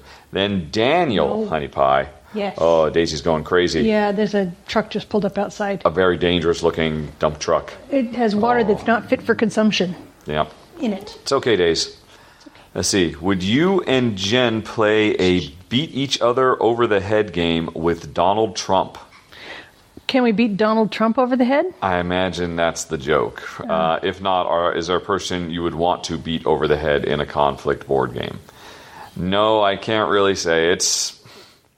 I honestly would not want to play a game with Donald Trump at all. I suppose I would do it solely on the off chance that maybe I could talk some sense into him, and it wouldn't be about the game at all. But no, I would not derive any pleasure from thumping him soundly in Small World or something like that. I can't speak for Jen though. I don't think I could stand to be in the room with him. Yeah. Have you and Jen unlocked any Gloomhaven characters? If so, are they more powerful than the base characters or the same? We've unlocked 2. Yeah, 3? but you don't want to say anything, do you? Yeah, of course.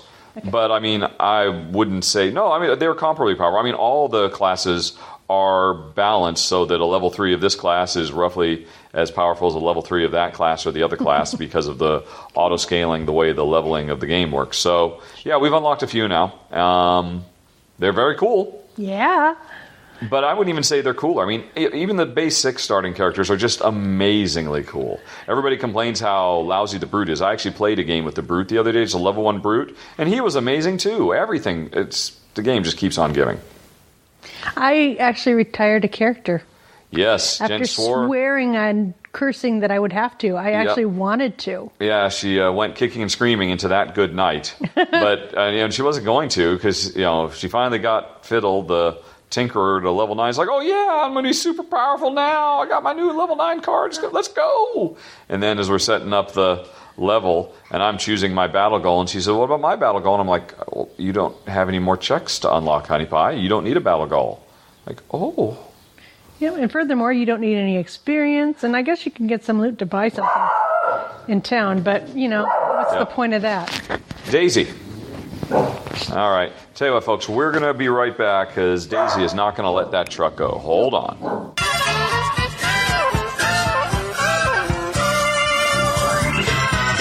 Okay, hopefully that was the end of the dump trucks. Daisy is now confident that we are safe from any peril and we can continue.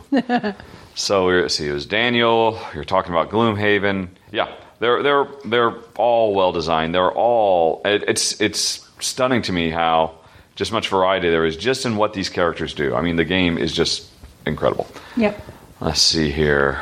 And if I tell you I had printed out a map and all the stickers for Gloomhaven so as not to use the ones that come in the box, would you cringe? Maybe inwardly a little bit. I'd feel kind of bad for you.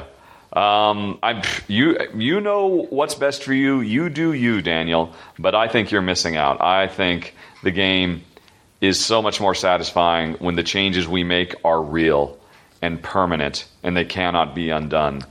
And as the world unfolds before us, knowing that it's all ephemeral and temporary and nothing means anything because you can all just hit the undo button anytime you want, I think that definitely would make it a poorer experience. And I believe if that's what you're going to do, I'm serious, you are not going to have as much fun as you might have otherwise because the stakes won't be real. It won't have that gravitas. But, like I said, you be you, baby. Was he doing it so that the game has better resale value?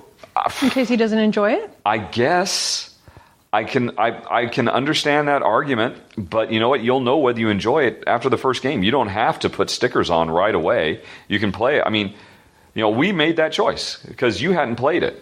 I'd only played it. I knew I was going to love it. We weren't sure about you. No, but we did play the first round without making any Exactly, that's what I was saying. And you knew at even before we'd finished the first dungeon that you loved it as much as I did. And so we were 100% confident and comfortable that we were never going to get rid of this game. That we would, and so we rip up cards. We put stickers on with abandon.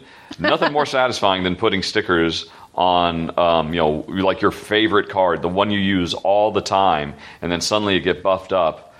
To know that, oh, no, I'm not going to do that. I'm going to actually use a Post-it note or some kind of, I don't know. But, again, different strokes for different strokes. Takes different strokes to rule the world. Everyone's got a special kind of story. Everyone finds a way to shine. Don't matter what you got. Not a lot, so what? You have theirs, you'll have yours, and I'll have mine. And together we'll be fine. Right. I'm probably just revealed how old I am there. That's really nice, honey, but I don't know that I've heard that song. That is the theme song for the TV show Different Strokes. Oh, my God. As in, what you talking about, Willis? I think all I know from that is what you're talking about, Willis. Yeah. Now the world don't move to the beat of just one drum. What might be right for you may not be right for some. A man is born, he's a man of means. Then along come two. They got nothing but the genes, but it takes different strokes. It takes different strokes. It takes different strokes to move the world. I really shouldn't have done that. That was very silly. I think my face is now red. I love it when he sings to me. I will probably have to... You are not. That's awesome. All right. Everybody's got a special kind of story. Everybody finds a way to shine. But no matter what you got... No, it don't matter what you got. Not a lot. So what? You have theirs, you'll have yours, and I'll have mine. And together we'll be fine. Because it takes... different, and so on. Awesome. All righty. Someday somebody should ask you to do the C.J. McCoy song. Oh, it's C.W. McCall song. Oh, I was close. No, they shouldn't. That does not need to be recorded for posterity. That is something that had won my heart. Ah, yes. Number 4, what kind of game would you want Isaac Childress, designer of Gloomhaven, to make... What kind of game would you want Isaac to make the best version next? That's an oddly phrased sentence. I assume you mean just what kind of game do we want to see Isaac make? I've told Isaac. I just want him to make more content for Gloomhaven. I think that box is amazing, and it's the closest thing to a video game like Skyrim or something that the industry's ever seen. I mean, he could just, he could be rolling in dough for the next 10 years, just releasing yearly content updates with, new poster board maps that can go beside the new one, new stickers, new battle goals, new. I just want more. More. How do you We could like get in-depth stuff on each one of the character types. Yeah. Let's see, but that's the easy question. So what would I like him to do? Whatever he wants. His next game is Founders of Gloomhaven, which is a very, very different game. Jen and I have actually played half a game of it now. I'll be doing a run-through for it because it'll be going on Kickstarter in a few weeks or a month or something like that. That's a very, very different game. That's basically Isaac taking on Splotter. That's him making... Well, you'll see when I do the run-through. Anyway... right, that was it for Daniel. Then moving on to Jason. Wake up, computer. There we go. I moved to Seattle about a year ago, and one of the very first things I did was go to Dick's and have a Dick's Deluxe and vanilla shake. That is the first thing he should have done, but he did not talk about that. Oh, he went to Blue Highway Games. Oh, well, that's also a good choice. I'd love to hear from you what role the store had in getting you into modern board gaming. I've been told the story by my coworkers, but it would be great to hear it from you too. Then you should go listen to a top 10 I did a few months ago, which was my first 10 games. I do the whole story there. Let's see here. You're going to put a link to that in the show notes so he doesn't have to go dig it up? Oh, he can just do a search for Rahdo first 10 games. Just a Google search will find it. Okay. Right. What do you think are the most important qualities of a good, friendly local game store? Since most FLGSs simply can't compete with the pricing of Amazon, Cool Stuff Inc., etc., what, if anything, can stores do to bring people into their doors? I don't know. I've never been around a friendly local game store. There's never been one where we live, ever. So I only have passing familiarity with them, I guess. What about that one when we lived in Burien? No, that was Magic. That was. Remember that place we used to go for tournaments? That was a comic book store. It was a comic book store that sold Magic the Gathering, and was that a friendly local comic book store then? Yes, friendly local game stores. This was 15 years ago. More than that. The concept didn't exist then. Yeah, that was like back in 95, 96. A long time ago. Yeah. Yeah. Okay. Friendly, inviting atmosphere, cleanly. Just all the normal stuff you need. Yeah, clean bathrooms. Yes, all the normal stuff you need to be a good business. Take advantage of all the stuff that all the publishers are doing to try to prop up, brick and mortar stores with all the I forget what they're called. They have a million different. It seems like every publisher now is doing different types of programs and support for game stores to try to engender local gaming communities. Tournament kits and special stands and all kinds of stuff. So take advantage of all those resources that are available to you. Don't be a dinosaur stuck in your ways. There's a lot of support out there. But more than anything else, to have a nice, inviting, friendly store. Yep, with room to move around. Emphasize the F in FLGS. All righty. Sophie Wonders. Since it's now my number 2 and number 3 favorite of all time, I was wondering if you and Jen would compare Shadowrun Crossfire and Gloomhaven. Let's see. Gameplay, mechanisms, campaign elements, universe, artwork, etc. If someone likes one of them, is it a given that they will like the other? I don't know. They're both cooperative. They're both fantasy. They're both non-standard fantasy, I suppose. One's the weird science fiction fantasy cross, and the other one's a new kind of dark fantasy universe. But they're both very challenging. They are both really smart gameplay puzzle-wise. They're both very satisfying to play. But, I think they have more different. One's a tactical skirmish miniatures game, and the other one's a abstract deck builder. And one takes a half an hour at the most. The other one tends to take 90 minutes to 2 hours. One has infinite replay because it's just the level grinding, and but effectively just has one mission. And it's just the variety of the scenarios you encounter within that mission structure, whereas the other one is just a metric ton. One is a super tiny box, and the other one's the biggest box ever. There's a lot of stuff different. Hi, Daisy. Daisy is walking all over our microphones now. Good girl, Daisy. So, I don't know. The other thing, I guess, Shadowrun Crossfire is much more abstract. I mean, it's a deck builder, so you're not there on the world. You don't see your character moving around. It's all...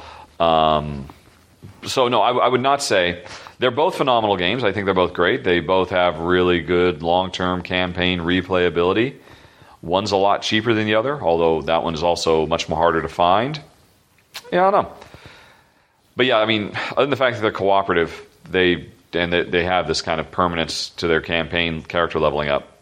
They're very, very different games, I would think. But hey, who cares what I think? Watch the run-throughs and decide for yourself. That's why I make the run-throughs, so you can see it and decide for yourself. Okay, Sophie and Thomas. Mark wonders, you're really hoping that the problems that plagued Myth, even 2.0 to some degree, are going to be the first order of business for whoever purchases the Myth property from Megacon Games. While Gloomhaven has replaced Myth for me, I took Myth out of a trade pile and put it back on my shelf when I heard this news. Probably a bit of wishful thinking on my part. I'm hoping the sale is the impetus that drives Myth to live up to its enormous potential. What, if anything, would you like to see as a result of the sale of the Myth property? Is there anything that would get it back on the table for another look? I mean, I bought the 2.0 rulebooks. I backed it on Kickstarter. I got all the stuff. And if you'd asked me a year ago, would I have played it and figured it out by now? I would have said yes, of course I would, because I was still excited. I mean, I think the game is absolutely phenomenal. But yeah, there's no way it's ever going to hit the table as long as Gloomhaven exists. It cannot compete. So, if you ask, what would I like to see as a result of the sale of the Myth property, which is a very interesting development, I do have to agree. I mean, well, obviously, cleaner, more straightforward rules. I was kind of bummed that with the 2.0 take of Myth, they kind of stepped away from some of the stuff I thought was really cool in the original Myth, where a lot of the storytelling was kind of more a reflection of the player's imagination, rather than just like kind of pre-scripted stories. They kind of doubled down on pre-scripted stories. I understand why, though. Most people want to have a story told to them. They don't want to tell a story. I get that. I understand. And, I mean, heck, if it wants to compete with Gloomhaven, introduce legacy stuff when it boils right down to it. Because that comes back to what I was saying to Daniel earlier. That legacy, that thing that once you change a thing, it will never be unchanged. It makes it hard to go back to play a regular game where it's just all very transitory and nothing really means anything. Everything's just standalone. Chuck! Honey, this is the last question. Chuck wants a comparison between Capital and Minerva. Let's see. I've actually played both of them. Love to hear my thoughts of how similar or dissimilar. Well, they're both SimCity games. Jen won't remember either. If I showed you Capital, you'd remember that. I bet you won't remember Minerva, even if I showed it to you. Okay. We played it over at David and Angela's house. Might I suggest watching the run-throughs and deciding for yourself? They're very easily contrastable there. It would almost be as if you had played them yourself. But as you point out, I've played them all the way through, and my run-throughs don't go all the way to the end. Did I finish Capitals? It's a short game. Capitals is certainly shorter. Minerva is... I know it's getting that reprint as well with like the... I was going to say Capitals is a much nicer looking game, but it looks like the new reprint Minerva looks gorgeous. So... that's not an issue. Heck, Minerva is probably going to look nicer, actually. Minerva is a longer game, and it's a harder game. And by that, I mean the puzzle is much more challenging. It really puts your brain through the ringer in a good way. Capitals is a little bit more light and breezy. Capitals, I could imagine playing 2 games of it back to back is, hey, that was fun, let's do it again, yeehaw! Whereas after Minerva's over, you're like, oh... must sleep for 1,000 years. That was hard. Again, in a good way. I think that'd probably be, the main metric. I mean, what you're asking is, hey, if I can only buy one, which one should I get? I guess that would be the main determiner I would choose. Just how long and how heavy a puzzle do you want? Right. Honey Pie, that was it. Short list of game questions. And folks, we'll be right back. And Jen will be chiming in quite a bit more for the personal stuff right after this.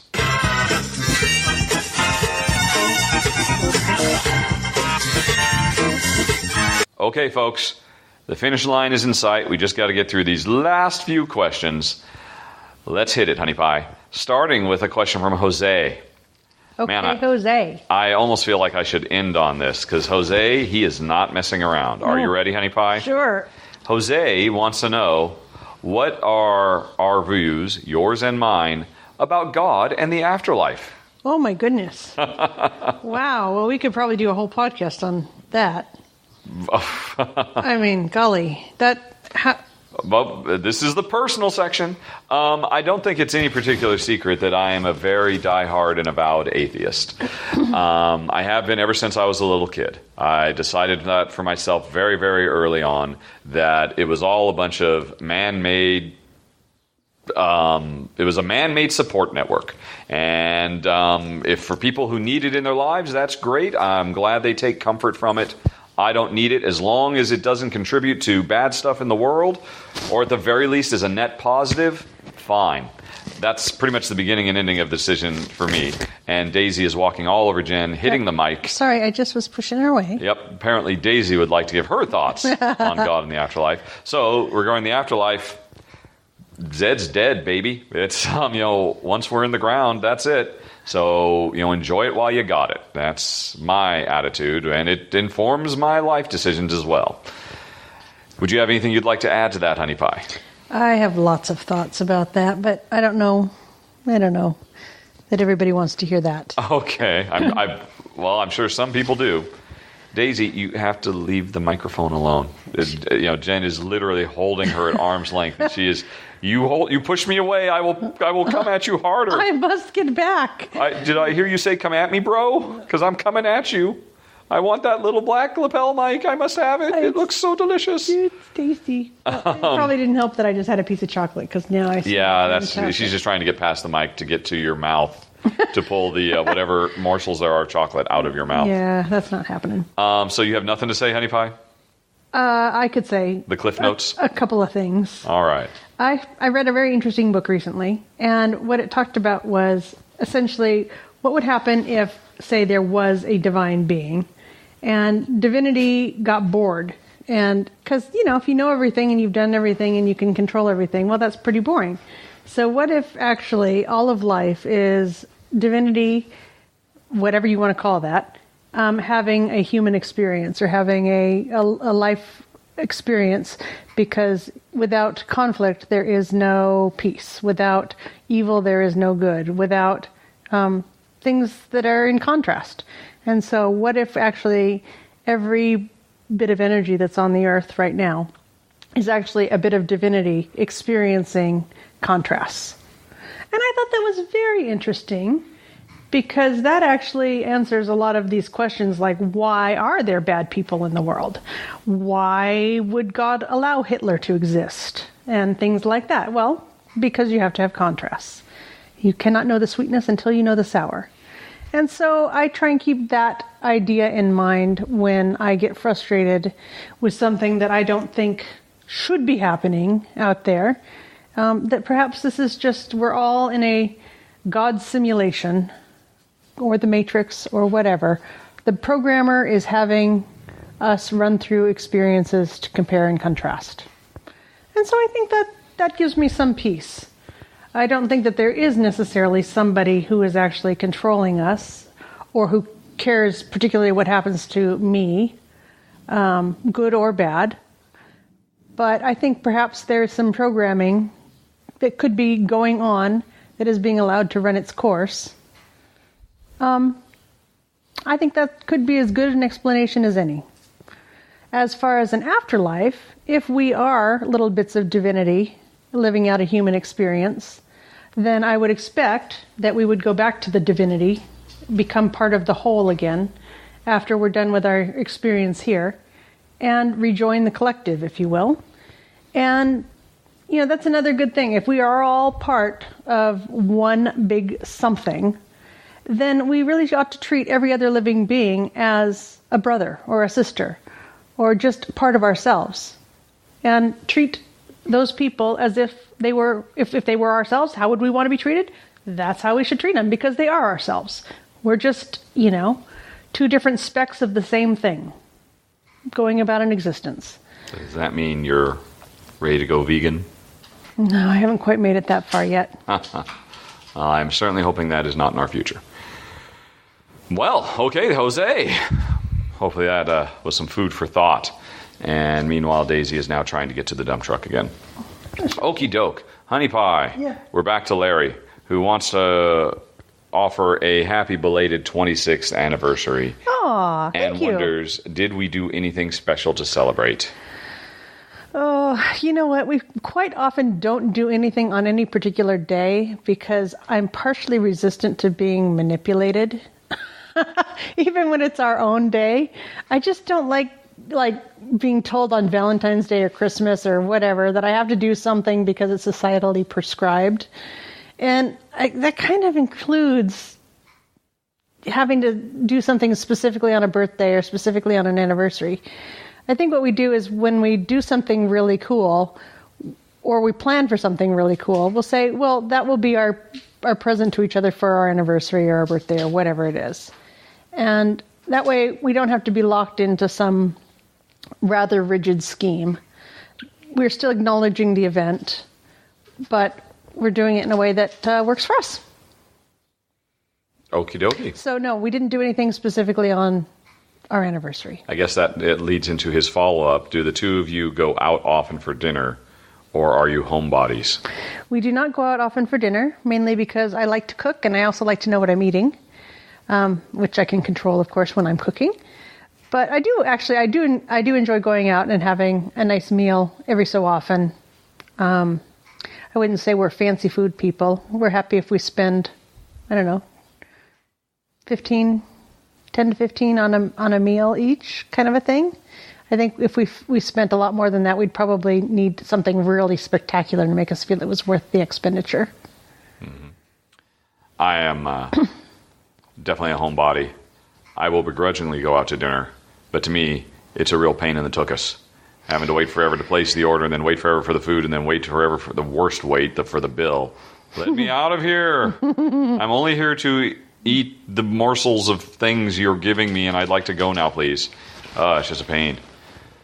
There's nothing. She'll give it up eventually. Jen's worried that Daisy is... I'm not quite sure what she's worried Daisy's going to do. She's not barking maniacally, which is good. Yep. Alrighty. That is good. You always say... All right, apparently Jen is not going to let it go, is going to go up and get Daisy so Daisy can climb all over her mic again. Well, she's clawing at something. Tell you what, folks, we'll be right back. Okay.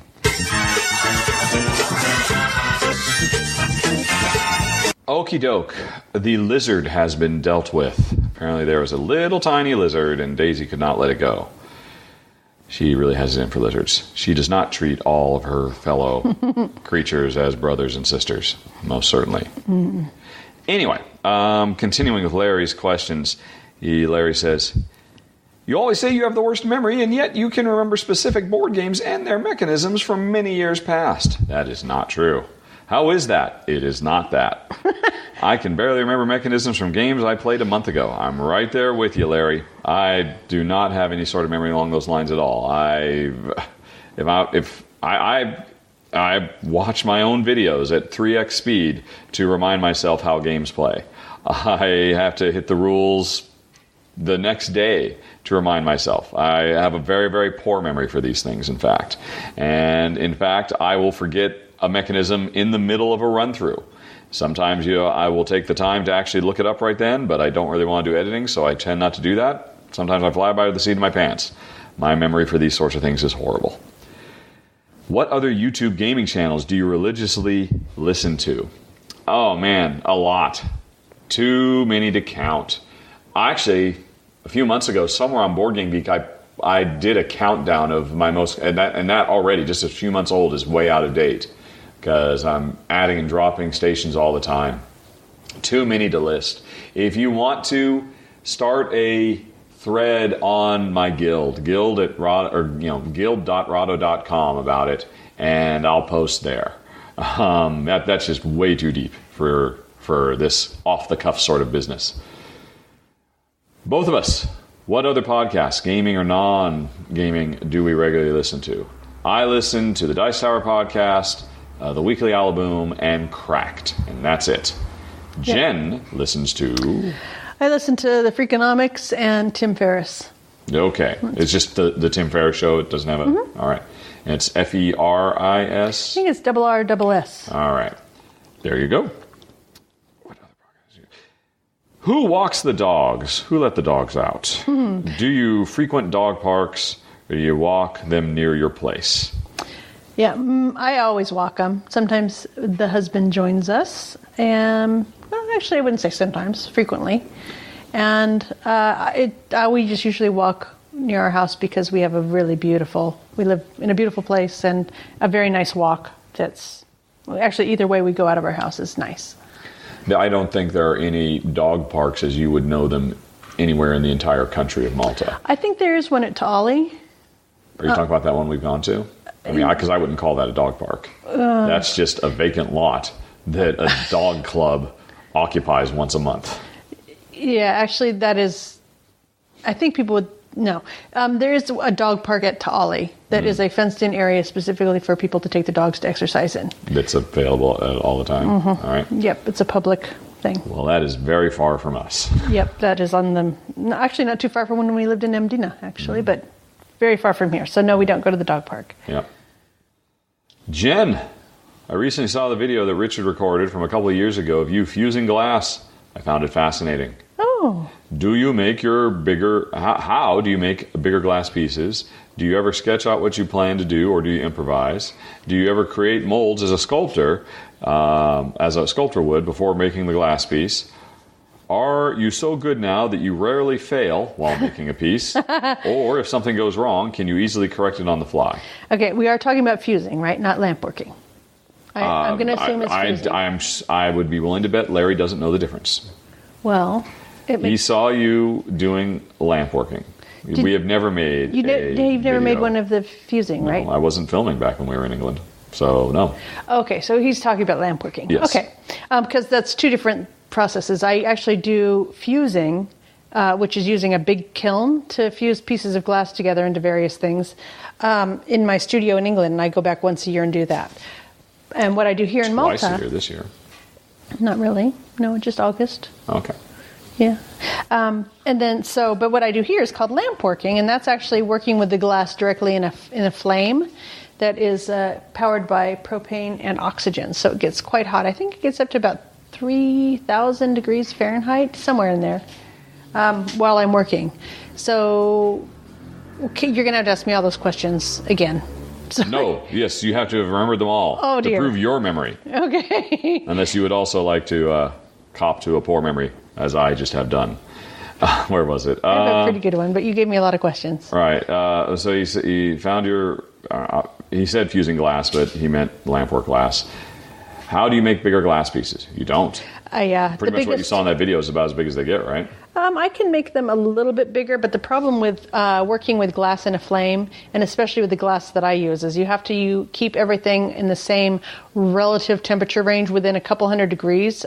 So if you're working at the top of the piece versus the bottom of the piece, or let's say it's got little feet, or it's got little pokey out ears or horns or something like that, all that stuff has to be within about 100 degrees of temperature. So the bigger you get, the harder it is to keep the piece all at one temperature. And if you don't keep it all at one temperature, you'll get cracks and it just breaks, and that's not good. So that is the primary limiter, is how big I can do, is how big I can work a piece while keeping it all the same temperature.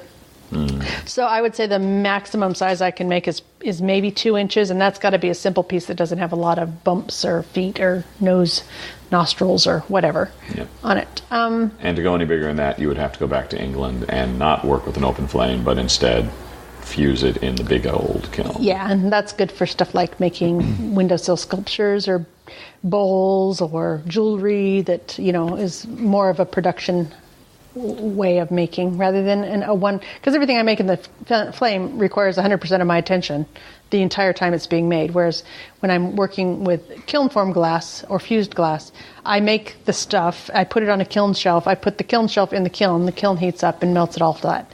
So it doesn't need my attention 100% of the time that it's in the making process. It only needs it while I'm designing it and cutting the glass and putting it on the shelf. All righty. How do you make your bigger glass pieces? Oh, you were just talking about that, of course. Right. Do you ever sketch out what you plan to make? Or do you improvise?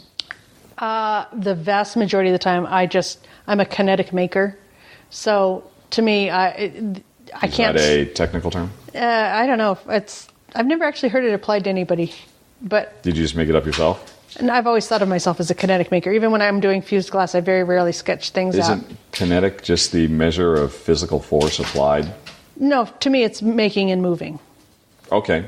Yeah, right. So being in the process of actually making. I know a lot of people do the sketching and the sketchbooks and all of that, but in fact I got in trouble one time at the Sussex Guild. They were reviewing me and I didn't have the proper documentation for my designs and my everything, that they didn't think I was making properly because I didn't have sketchbooks and stuff. But I just don't make that way. I never have. I figure, well, let's put a bit of glass there, move it around, add another color, whatever, until it looks right or looks good. So I guess that's more of an intuitive way of making. Okie dokie. Are you so good now that you rarely fail while making a piece? Or, if something goes wrong, can you easily correct it on the fly? And can you live with that? Oh, That being what's going on in the background. Yeah, that's Daisy has gotten off the couch now and has once again resumed her hunt of the lizard that is very stupidly and suicidally hanging out right on the other side of our front window, mocking her. Daisy. Daisy, come on, Daisy. Let it go. Daisy. Come here, Daisy. Come on, Daisy. Daisy. Come. Hey. No, she's not going to let it go. No, she these wants that lizard dead. Tell you what, folks, we'll be back to Glass Hour right after this. Gosh.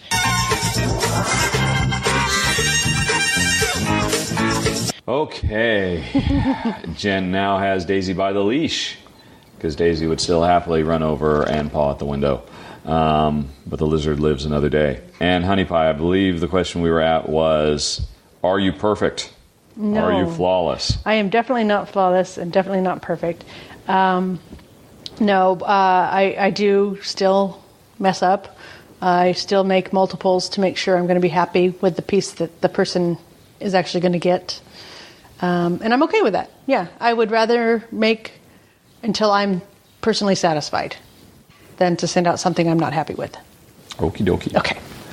Back to me. Yes. Am I frustrated with the fact that YouTube no longer supports annotations? Yes.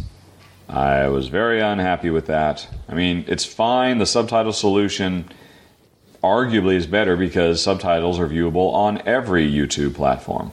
My response is, why not make annotations viewable on every platform? I know they've been abused, but I would have been happy for them just to take the link functionality out of annotations and return them to what they're supposed to be, which is annotations, which I realize I'm probably the only channel on all of YouTube to actually use them for their original stated purpose. But the subtitles work pretty well, and I think actually the editor is better. I think it's actually easier for Paulo to annotate with the subtitle engine. It's just kind of annoying that I have to keep telling everybody to turn on the Klingon channel. I know you love Star Trek, but why did you decide to name your closed captions the Klingon channel? Just for fun? Well, I had to pick a language. It's not like they would let me make a Goofs channel, which is what I'd prefer to do. And I'd say, turn on the Goofs channel, because it's weird. And, I mean, every video, there's going to be people who are seeing one of my videos for the first time. So that means for the rest of my life, I will have to explain, yes, turn on the Klingon channel. Yes, there's a reason why. Okay, now we can get to the run-through. But I had to choose a language. What would be better? It kind of came down to choosing Klingon or Esperanto, which I thought would have been fun too. But I imagine most people don't know what Esperanto is. Do you know what Esperanto is, Honey Pie? Isn't it the sort of phonetic English language? It was a language I believe was created manually in the 60s by the United Nations, I think, to be the true worldwide language. So I thought that, and the one feature film ever made stars William Shatner. The whole thing's in Esperanto. So I thought about that, but for fun. I thought Klingon would be more fun. And it gives me a chance to say Kapla every once in a while and all of that. Let's see. And Daisy's getting more excited. Alrighty. I think we might not make it through this before we have to take him for a walk. But we shall see. We will soldier on. Am I frustrated by the fact that you... I did that. Am I semi-famous in my neighborhood? No. Not at all. No, I'm not semi-famous in the entire country. I could probably count on one hand the number of people who are aware of the Rahdo Runs Through show. Maybe two hands, to be fair. I'm sure a few people around you, if any, are into board gaming. I'm sure nobody in our immediate vicinity is within board gaming. We know of one couple within a few miles of us who do play game, but they're predominantly war gamers. Let's see here. Are they aware of the fact that you host a huge board? No, I think. Does Christiane even know what I do? Our neighbor. No. Yeah. Nope. I think in Gozo, I am totally incognito. Are you so private that you know or speak with very few people where you live? That is the case. But of course, the reality is there are very few people where we live. Mm-hmm. We live in the ground floor of an apartment building that was built for the sole purpose of having vacationers come for a couple weeks a year and hang out at the beach. And so for the vast majority of the year, there's nobody in this building, or the building to the left or the right of us, or the buildings down the street. There's one other single mom with her two kids that lives in this building year-round. We like her. She's very nice, but, she's got her kids. We've got our dogs, so it's not like our paths intertwine that much. We're just friendly neighbors, and that's about it. Yep. Jen! Yeah. Any particular reason why your parents chose the unusual spelling of your name? They didn't. They did not. No. First of all, for folks who don't know, Jen's name is spelled Jenefer. How did that come about? Oh, well, I guess I've always been sort of artisty. And when I was younger, I decided to change it to that. I guess probably I was 14, 13, somewhere in there. But it didn't help also that there was a billion other girls named Jennifer. Yep. So it was just partly to stand out a little bit or be differentiated. But when I got married, which I did at 21, I just decided, well, I'll just make it legal because I had to change my name anyway. You didn't have to. Yeah, and actually... You made a terrible mistake, yeah, didn't I you? hyphenated, and that's just been nothing but a hassle. So I should have just kept my name or taken your name, but not hyphenated. That was... Well, that's the last name. Do you regret the first name? Oh, no, I liked my first name. I know, but you've probably spelled it to people to make sure they get it right 50 bajillion times. That's true, but that's okay. Hopefully it's more memorable once people have to stop and think about how to spell it. I don't know. Okay. We'll see. Okay. In the last podcast, you spoke of growing up very shy and introverted, yet at some point you suddenly became very popular and had to adapt. Maybe you've talked about this before, but I don't recall offhand. What happened that caused your popularity to suddenly skyrocket, and what age was that? Have I talked about that? Yeah, I thought so. I thought we went into it a bit more last time. But anyway, go ahead and answer it again. I don't remember. In high school, I was a shy, quiet, introverted, withdrawn kid who pretty much just wore headphones and a Walkman all the time, listening to the Beatles. A few people knew me. I was friends with a couple of people. They knew I was very sarcastic and funny, but I didn't talk out. I was really quiet. Always sat in the back of the classroom. Was really self-conscious because I had incredibly bad acne, like really bad pizza face acne. And one day in honors English class, a girl who I was sweet on, Jamie Harris, was being harassed by an upperclassman. Oh, I'm afraid the story, folks, is going to have to wait because now both dogs are climbing all over Jen. They're literally going to rip the microphone right off her shirt because they want to go for a walk. Yeah, I am getting mauled. Yep, I think that's as good a cliffhanger as any, folks. Oh, God. All righty. All right.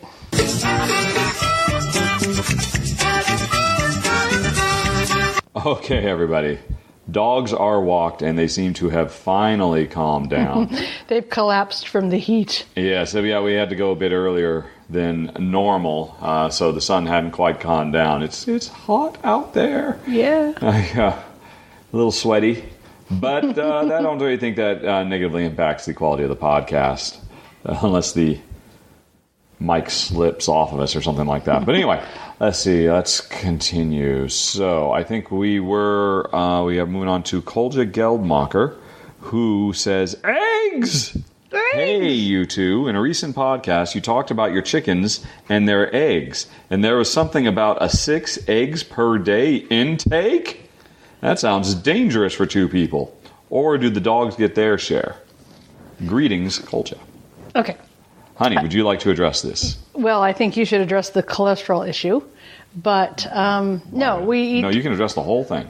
We eat 3 eggs each for breakfast. Mm-hmm. And occasionally we have eggs for dinner as well. Mm-hmm. So maybe it wouldn't be so bad to go vegetarian as long as we could eat eggs still. Because actually, thinking about it, we don't necessarily eat a lot of other meat. A little bit of bacon sometimes. Or a little bit of sausage. But... I don't know. I guess some chicken sometimes, but I don't know. We just don't go through that much meat anymore. I snack on meat all day long. What are you talking about? Oh, yeah. You've got your pepperoni things that you eat. Yeah. He has these pepperoni sausage things that he likes Don't to even eat. joke about this vegetarian thing. What the heck are you talking about? I was just thinking about it on the walk. Where this is going. Okay. Well, I don't think I could ever quite go vegan, but maybe I could go vegetarian. As long as I could have my eggs. Mm-hmm. Although, I don't know. I don't think I'd give up bacon. Would you like to address it's too dangerous for 2 people? He's worried for our health here. Well, I think probably what he is worried about is the cholesterol level in eggs. Yeah. And there have been a lot of studies done, and actually cholesterol is not bad for you. All your cells make cholesterol. Your brain runs on cholesterol. So it really is the proportion, the ratio of various types of cholesterol that's the important thing. And I've had that checked, and I am fine. Yep. Yeah, it's this whole big thing, and Jen could give you several book recommendations to read it goes back to the 60s. There was this big thing that happened in the late 70s that basically tricked an entire generation of humanity as a whole. Yes, unfortunately. It wasn't just Americans. This ridiculous it's going up on 40-year experiment that has led to, just a worldwide decline in pretty much every health marker imaginable because people believe that saturated fat and cholesterol is bad for you, when in fact, that's health food. Yeah, that's what our bodies were meant to run on. Exactly. And instead we've replaced it with grains and sugar. Grains which just turn into sugar as soon as they hit your bloodstream anyway. So it's just sugar, sugar, sugar. And as a species, we've been killing ourselves instead of eating what we're supposed to eat. And one of the things we're supposed to eat is delicious eggs. Yep. They are just about nature's perfect food. I think they are nature's perfect food. And the cholesterol thing has to do with... Man, if you'd asked us a few years ago, we could get into the really nitty-gritty specifics about super high density, the LDL versus the HDL and the SLDL or something like that. The super low density. Yeah. And what actually causes inflammation, and it's basically, well.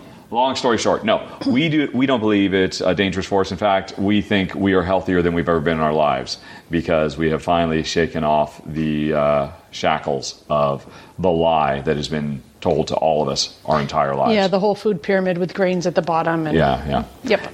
Anyway. And also, we live in Europe, as I know Kolja does as well, where they aren't allowed to have hydrogenated oils and all that nasty stuff. Yep. So... we feel like we're probably doing a lot of good things for our health. Indeed. Anyway, Nathan, moving on, wonders. He's always gotten the impression that Jen is less than comfortable on camera, and to a lesser degree on the podcast. Having done it a few times now, is she more comfortable than she was originally? Seems to be. Oh, thank you. I think I am getting better. So I would say, yes, I am getting more comfortable. I would like to lose a few cameras worth of weight. Doesn't every camera add 10 pounds? So I think I'm carrying around 3 or 4 cameras. But that is my thing. I think I've just got to take up running. Unfortunately, I tend to gain weight if I don't run. And so I've just got to take it back up. All righty. And question number 2, are you sure we're using implicit correctly? I don't know. You didn't point out when we said it. I mean, implicit is implied, basically. It's the same root.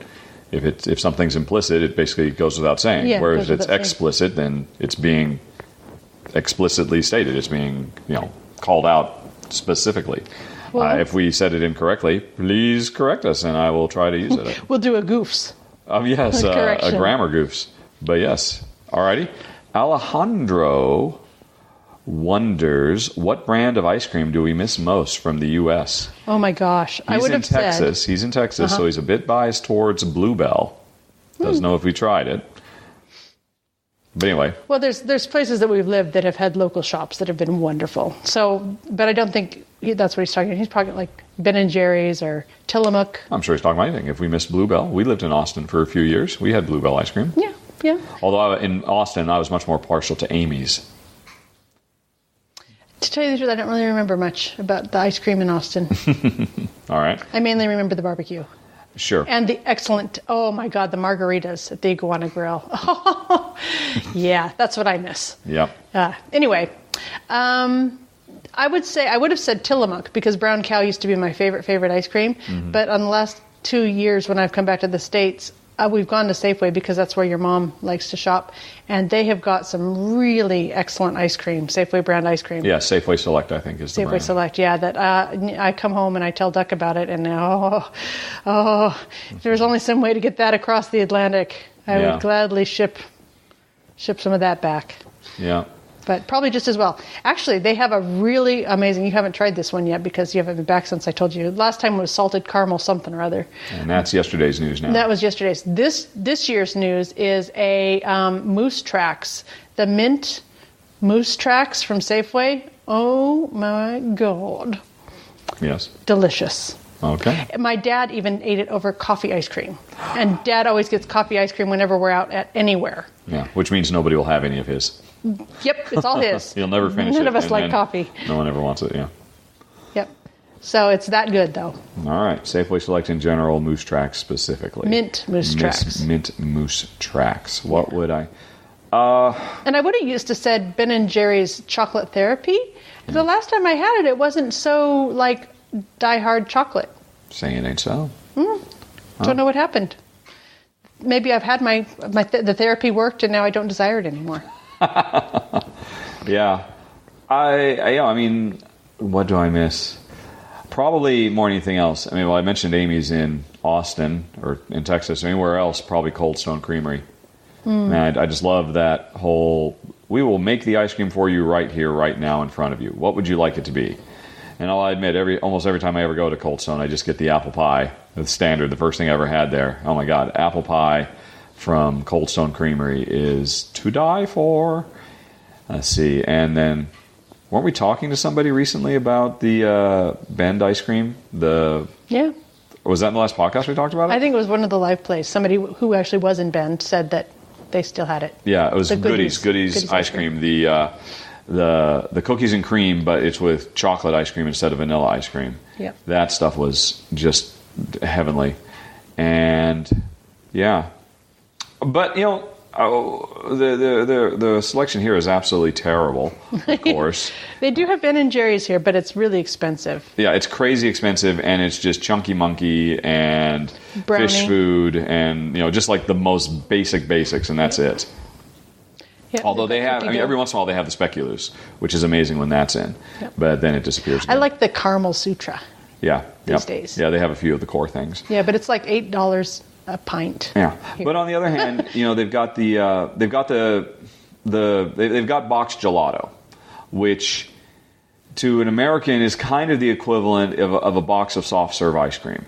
And if you get the right kind of that stuff, it's pretty good. Yeah, but you know what the weird thing is? We've looked at the ingredients, and it's made with reconstituted skim milk. And Jen's obsessed with the ingredients of ice cream for reasons well, I am because actually I sort of assume that ice cream should have cream in it. Yeah. But the oil that they use in it, instead of vegetable oil or some hydrogenated disgustingness, they use coconut oil. Mm-hmm. And that is the only reason I'm allowing us to eat this now, because I feel like coconut oil is really good for you. Mm-hmm. So even though it's not, it is made with skim milk powder and coconut oil and flavorings and stuff. So I don't know. That seems very strange to me. It must be a lot cheaper for them. than making it with actual milk product. Or maybe it's because of, I don't know. People who are lactose intolerant, but it has the skim milk stuff, so that doesn't make any sense. I don't know. But anyway, that is why with the coconut oil. Seems reasonably healthy, relatively. And Duck's favorite thing in the world is ice cream. So yes. And my favorite flavor is just vanilla when it boils right down to it. Boring. Yep. No, vanilla is a flavor. Say vanilla is not a flavor, and then compare vanilla flavored yogurt versus plain yogurt. Then what you're saying is you like sugar flavor. You do not respect the vanilla bean, obviously. I do like vanilla flavoring, actually. Yeah. I feel me. It's a waste of a scoop of ice cream and only get vanilla. Good vanilla, nothing beats it. Anyway, though, if Jen was part of a design group for a game, which would be her favorite theme to paste in, if any, and what mechanics would she want there to be incorporated? Oh. So basically, they're asking about what mechanics I like and what theme I like. Yep, if you were working on making a game, yeah. Well, I think we've answered similar in previous podcasts, and right now my favorite thing to think about are alternate timelines, like what would have happened if, say, the Nazis won, or what would have happened if Genghis Khan's armies would have continued marching across Europe, or what would have happened if JFK hadn't gotten assassinated, or those kinds of things. So I always love TV shows that are about going back and making different changes to the timeline. Mm-hmm. So I would say something like that. And what was the other question? Mechanics. Oh, I don't know. I like things that have like rondelles or something clever that changes the game every round, but isn't too complicated. I don't want a whole bunch of fussy rules and minutia to deal with, but I do like something that switches things up a bit. Okie dokie. Alejandro would also like to know that if we decide to move back to the States, we move back to Seattle, or what state do you guys find most convenient or appealing to move back? Ooh. Well, I think it would be Seattle because your mom lives in that area. Oh, and yeah. Also Alejandro is a monster because he did attach some pictures of him at the Salt Lick. There it is right here in the big pit itself. Oh my gosh. That looks awesome. Yep. Look at those your mouth sausages. watering? Yeah, definitely. Oh, I can almost smell it. Look at the flavor molecules going up into the air. Yum. Yeah. He looks good there. You're a monster, Alejandro. I'll never forgive you. Yeah, so I would say Washington State, and I'm especially happy and proud to call myself a Washingtonian today, which is the day after the Paris talks. Our governor has said that they are going to just pretend that the United States signed the agreement and proceed accordingly. So, yay, Washington. So is that your metric for what state we would move to, whichever one is in most stark opposition to our present president? I don't even want to say that word in response to that particular office. The California current person in charge is taking the lead as well. Yeah, I know, I agree. And I really did enjoy San Diego when I was there a few months ago. I could definitely move to San Diego if it wasn't in California, as far as tax purposes, because taxes are crazy in California. Yeah. I actually am very fond of Arizona as well, because my dad and stepmom live there. And I think it's a beautiful state, but politically it's just crazy. I just don't understand what they're doing there. Yes, you're not impressed with what Nancy says, right? Yeah, that just seems like they're... Well, anyway, I don't want to get into all that. So those would be your top three? Arizona, Washington, and California? I suppose so, yeah, mainly because that's where family are. I mean, all of our family are in one of those He did two ask states. what would be most convenient and appealing, so, yeah, close to family. So I guess not Maine, which would be about as far away as you could get from your entire family. Might as well stay That would be in triangulated Malta. to be equally distant from all of them. Yep. Okay. And let's see, one more, honey pie. Oh, you know what? I did also. I'm intrigued by the Albuquerque area of Mexico, New Mexico as well. Only because there's a Bullseye outlet there, a resource center, which is Bullseye is the company I buy most of my glass from. And I just think it would be really nice to be near a resource center so I could take classes and really get involved in the glass community. Okie dokie. And it seems like a beautiful place. There you go. Okay. But I've never been. I've only seen pictures. But someday we'll go there and we'll check it out. And it's fun to spell. The last question from Robin. Was just curious if I'm aware of the PC game Kinseed. Is it wrapping up on Kickstarter right now? Oh no. Yes, I am. Who's that? That's Charlie. And who's he working with? Neil, I think. I think it's Neil and Charlie working on that. A couple of my coworkers from Lionhead days. Oh. You probably remember Charlie, right? Remember there was a fella who stayed in our basement for a while? Yes. Yep. Yeah. Well, of course, when Lionhead closed down, he and Neil, who I'm sure I don't imagine you ever met, are doing it looks very, very neat. If I played more video games, I'd definitely be interested. But yes, everybody go check it out. KYNSEED. Back them. They are a wonderful couple of guys. They were a big part of making Fable what it was. I really love Charlie. I mean, Neil's cool too. But yeah, I wish them nothing but the best of success. I haven't looked at it for a while. I remember I looked at it a few months ago and thought, well, it actually looks really nice. Really kind of has a kind of mythic beauty to it, even though it's kind of low-res pixel art, but a purposeful mythic beauty, and while still mixing in some of the kind of body nature of Fable. I'm very excited about it. Do you know the developers? Was the question. Yes, I do. They're great guys. They deserve all the success in the world. And that's it, Honey Pie. Oh, we are done. Dig doggedy done. Thanks for listening, everybody. Okay. Actually, can I just say one more thing? Yes. Harkening back to the very first question about religion and stuff. Okay. I don't know that I want to say that I necessarily believe that. I was kind of wondering where you were going with that. Yeah, because I'm just saying it's something I'm thinking about at the moment. It seems like it could be a reasonable premise.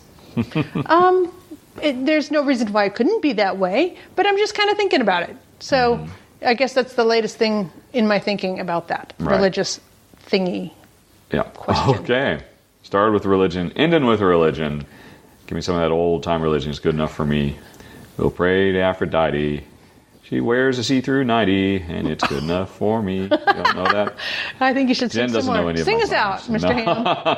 All right, everybody. As always, questions can go to questions@rahdo.com. And otherwise, thanks for listening. Have a very, very nice day. Talk to you later. So long. Bye-bye. Bye.